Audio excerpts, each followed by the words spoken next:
Today is Buddha Purnima. It's the day that Buddhists celebrate to mark the life and teachings of Lord Buddha.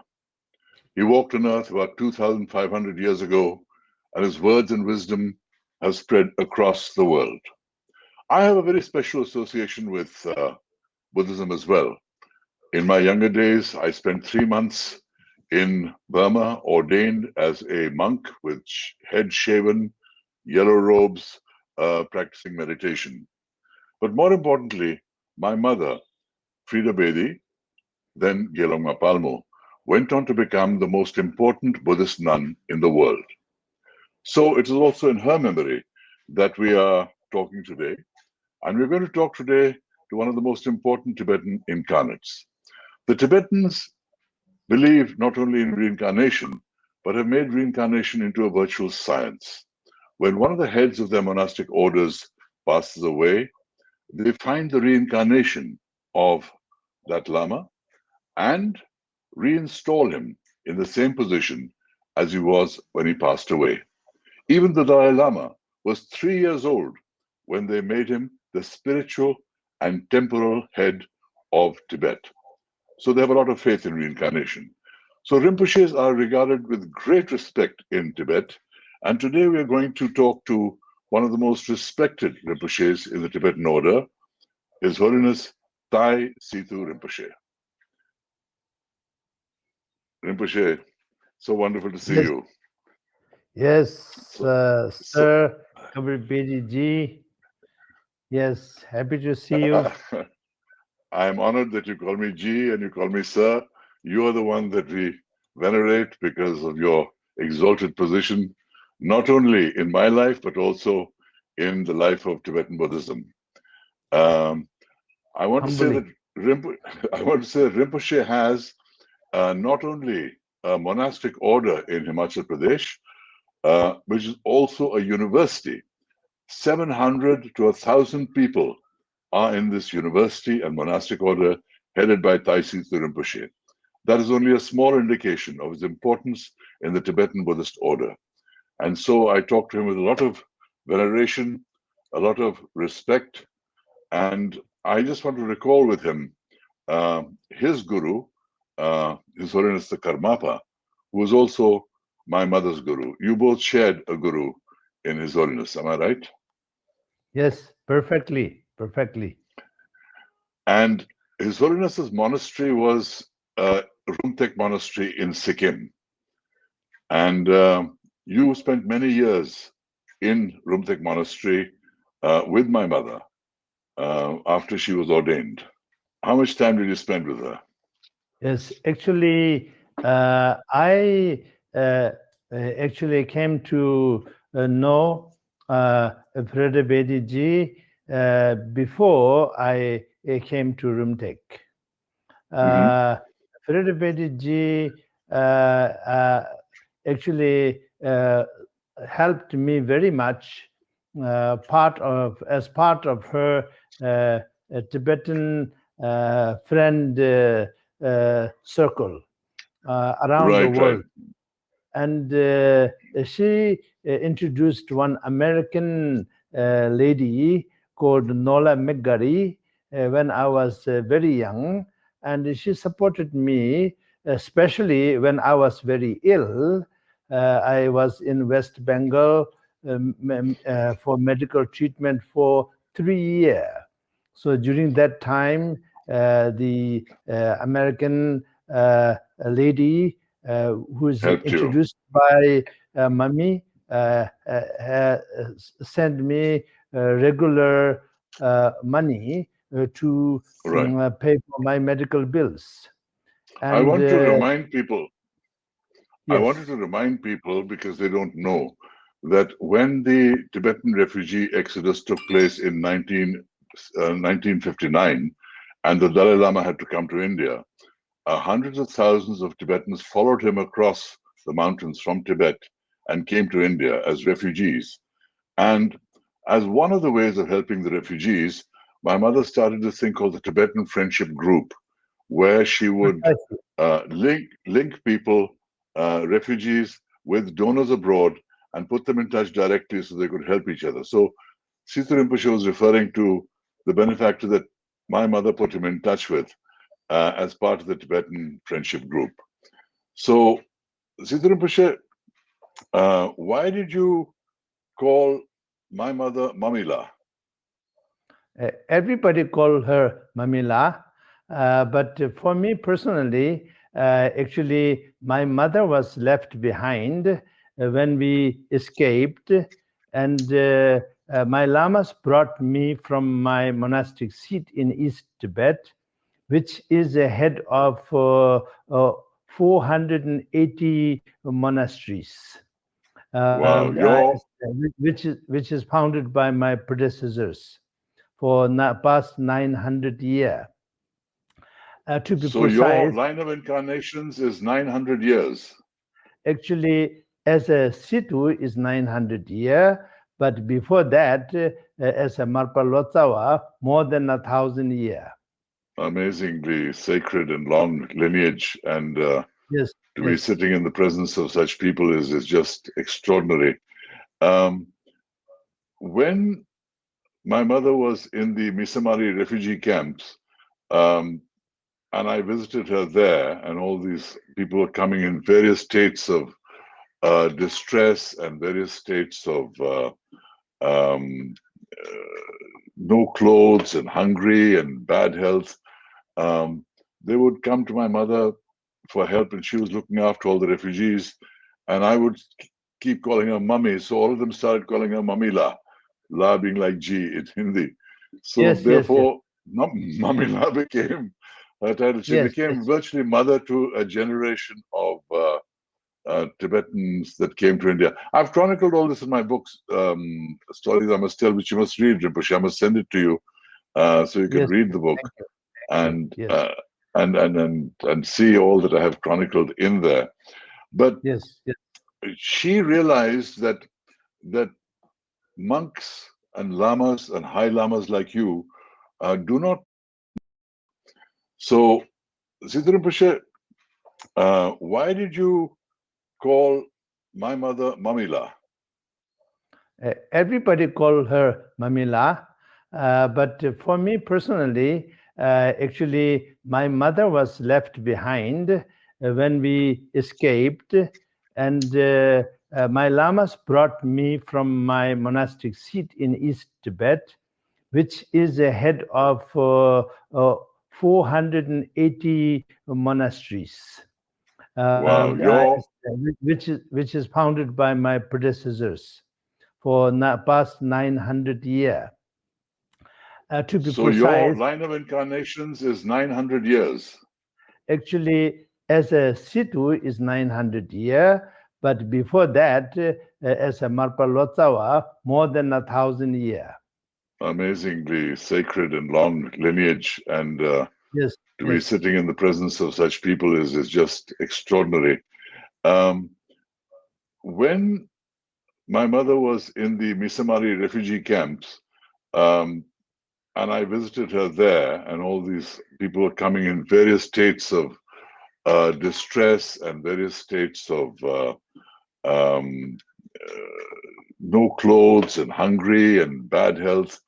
They would come to my mother for help, and she was looking after all the refugees, and I would keep calling her mummy, so all of them started calling her Mamila, La being like G in Hindi.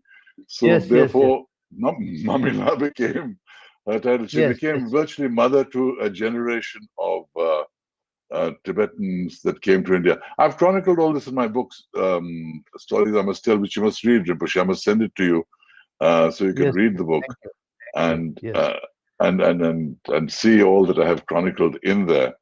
But she realized that monks and lamas and high lamas like you do not need to be given a vocation. You have vocations. You are great leaders, you're great teachers, you're trained as great teachers, you're repositories of great knowledge. And what was needed was that the lamas and tulkus and reincarnates and rinpoches learn English so that enables them to go abroad. And that was the root of the young lamas homeschool. Did you have many friends that went to the young lamas homeschool? Yes, I have a lot of them. I knew Mamiji before Young Lama School, but Young Lama School was first found in Delhi, New Delhi. That's right. That's right. I His remember. I Holiness was Dalai there. Lama blessed it. But Yes, later, yes. it moved to Dalhousie, and then it That's became right. Young Lama's home school. That's And right. it is That's right. all the effort of Freda Bedi ji, the Mummy ji. There, Mamila came and then resided in Rumtek. So Yes, she since was. Mamila came and resided in Rumtek as a nun, then I saw her every single day. I spend Amazing. so many hours every day with His Holiness 16th Javakamapa, receiving teachings and doing meditations and pujas, especially pujas together. Then Mamila was there in the same room. And I'm sure you so saw a lot more of her in those years than I saw of her in those years because you were seeing her every day. And for every us, day, she was a mother who went up to the monastery and began a whole new life. When she began the Young Lamas homeschool, um, many lamas that studied at the homeschool and learnt their English were enabled to go abroad and set up centers abroad. In fact, I would dare say that most of the major Tibetan monasteries set up abroad were headed by lamas that learnt their English at the Young Lamas homeschool, including Trungpa Rinpoche, including Akong Rinpoche. Trungpa set up all the great centers in America. Akong Rinpoche built the most beautiful monastery in Europe, in the wilds of Scotland, Samyeling. So that institution became a very important center for the dissemination of Buddhism in the West, a sort of gateway to Buddhism in the West. And, and many of your friends were there. Many of the superstars of the Buddhist world, like you, also uh, went from there into the West. But I want to try and ask you what you can remember or know of the Karmapa's world tour in 1974, where my mother organized for him to go to America and Europe and spread the word of the Buddha. yes, actually, the Delhi school was started 1960. So thereafter, the Dalhousie, and then 1963, the Chogyam Trungpa and his disciple Akong Truku Rinpoche went to Europe, to UK, and then Yep. subsequently started Samye. And a few years after, Chogyam Trungpa Rinpoche decided to go to America and start Vajradhatu, Dharma That's Dhatu, right. and That's right. Shambhala, so many centers there. And Yes. then 1970, so 1971, the Kalu Rinpoche, who is a very senior master from Palpung, I then know Kalu Rinpoche. went to Europe and America and established in a big number of centers there, and also retreat centers there, and there are also several temples. And Yes. 74, His Holiness Kamapa went to the West, and That's right. that time the Mamila, that actually Gelhongma Karma Khencho Palmo, she was already a bhikshuni. So then Gelhongma Karma Khencho Palmo, very very venerable. So she accompanied His Holiness 16th Karmapa for this entire trip. And then that was Europe, America, Canada, everywhere in the Is what- Western Hemisphere. And that did a lot to promote Buddhism. yes, a lot. And then subsequently, like Chime Rinpoche, Atu Rinpoche, and many others. There's so many from the Dalhousie. They all went. And I finished all my study and everything when I was 22 years old. Then I went out to start to revive my own institution, the Mount of Excellence Non-Sectarian Palpung Institution, which is founded by my predecessor 8th Thai Situ in 1727. So 1727. Now it is about almost 300 years old. So to continue that, then I started the Palpung Sherabling Monastic Seat. That was on 1976. I left in 1975 and started 1976. In between, I spent quite a few years in Ladakh. Went in, came out, because winter there is very severe. So winter time, I'm in Himachal. Yes. I think the Tibetans have done more for the spread of Buddhism in the West than anybody else has. They have built tremendous monasteries. They have sent great teachers. They have imparted great learnings and meditations to people, and had many people discover Buddhism because of all the efforts that they made. Even not just the monks, even nuns came into the fold in America. And as you know, my mother set up the first Tibetan nunnery in India. And you were looking after that as well after she passed away in Tilokpur. And I thank you very much for keeping that tradition alive that was restarted by my mother in Tilokpur. Because it's very important that women have a very important role in the religion, not just as lay disciples, but also as teachers, as practitioners, and have places to go if they wish to seek ordination. Yes. And I know that you support that greatly. Yes, actually, the Mamiji started the Kama Dubju Tajiling in Telokpur, Nannuri. And yes. After Mami's passing away, then the nuns came to me, and then I did my best to support them. I went there also several times, and then His Holiness the 17th Karmapa came to India in the year 2000. So you're not just for the people. I want to explain that. Now, Rinpoche is talking about the incarnation of His Holiness Karmapa, the reincarnation of His Holiness Karmapa. Who was their guru? Yes. So he came to India. He came to India from Tibet, escaped from Tibet to India, and then he settled near His Holiness Dalai Lama's abode near Dharamsala. At that time, then I handed over the Telokpur nunnery to His Holiness the 17th Karmapa. Since that time, his administration is looking after it. Yes. Right. I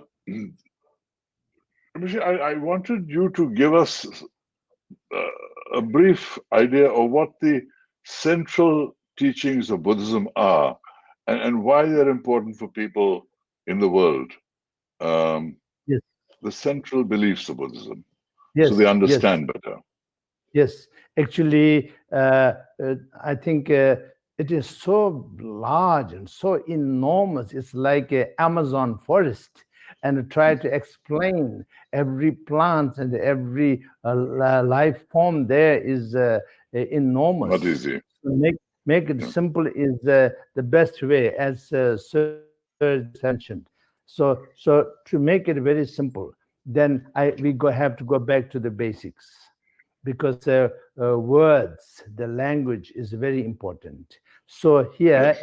in Tibetan language, how to describe Buddhism? We say Nangpa, Nangpa. Nang means insight.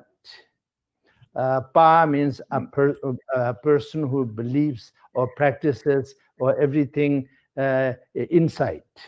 So let's say to become a better person, we don't find that betterness outside of us. That is inside of us. And we Yes. have to awaken that. That is what Buddha, the awakened one, means. The inner potential, ever present potential. Even the worst Yes. person, something went wrong relatively, but ultimate essence is intact, uncorruptible. Mhm. So even the Yes. worst person, most distorted one, can awake and become best person, and Right. then even become Buddha. So the Nangpa means all the solutions are inside, not outside, inside. So Wonderful. Wonderful. that means to say in 2 words, everyone and everything is perfect naturally at all time. But Mhm. ultimately and relatively, of course, I am not perfect. There's so many, everyone have some imperfection that they have to work on. Otherwise, we have nothing to do. And I don't think it is a bad thing to have something to work out, you know, Right. and improve. So I have a lot, and I think 7 billion people, each one of them have a lot to work on. So there's hope for all of us, all the 7 billion, no matter how imperfect we are, and Yes, for their welfare, for their well-being. May I ask you to say a short prayer before we conclude our discussion? yes, perfectly. Sunamdi tamche zibani tamne nyebe danam bhamjene chegananji balap tubaye sibian sole drowa drovare sho jambala pawe chitar chemba tang kundu zambo teyang tejinte Teta kunji jesu dalab jing gewan de datam je rabdo mo chanchu simcho rimbo che ma che panam che jur jin che pan nyamba mebaryo kone kondun pewar shu te ya ta pensan ya awa bodana so ha. Thank you so much, Rinpoche. What a great way You're to most welcome. um, what a great way to celebrate Buddha Purnima. What a great way to honor the memory of my mother. What a great symbol of our mutual friendship and your contribution to the world of Buddhism and Tibetan Buddhism. I thank you for this conversation and for being here. Yes, I did do my best. And what I have said here cannot do any justice to the great contribution that Mamila, the Gelong Makama Khenpo Burma have done, really. But I think it is just a pure token. And thank you very much. Thank you for your love and blessings, Rinpoche. Thank you so much, Your Holiness. Yes, I'm yes, most indebted and delighted to have talked to you. Most honored. Thank you. yes, yes. Thank you. Thank you. Most welcome.